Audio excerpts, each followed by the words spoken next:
ദൈവനാമത്തിൻ്റെ മഹത്വമുണ്ടാകട്ടെ. Streams of ലൈഫിൻ്റെ പുതിയ പ്രഭാത ചിന്തയിലേക്ക് എല്ലാ പ്രിയപ്പെട്ടവരെയും സന്തോഷത്തോടെ സ്വാഗതം ചെയ്യുന്നു.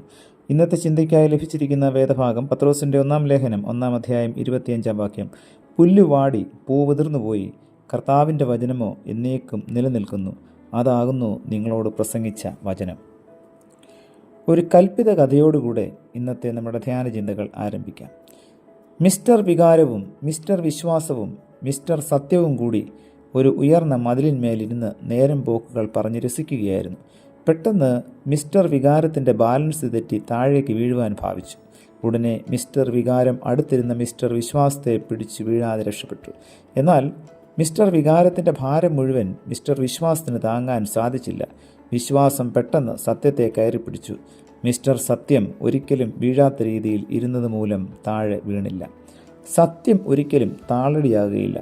വികാരം പെട്ടെന്ന് മാറുകയും അതുമൂലം നാം നശിക്കുകയും ചെയ്യും.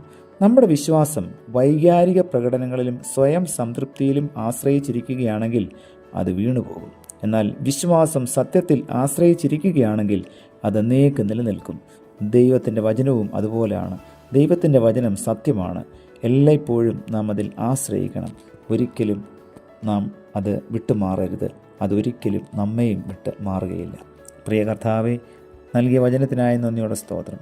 അങ്ങയുടെ വചനത്തോടൊപ്പം ജീവിപ്പാൻ തക്കവണ്ണം എല്ലായ്പ്പോഴും ഞങ്ങളെ അവിടുന്ന് സഹായിക്കണമേ. പുത്രൻ്റെ നാമത്തിൽ പ്രാർത്ഥന കേൾക്കണം പിതാവേ. ആമേൻ.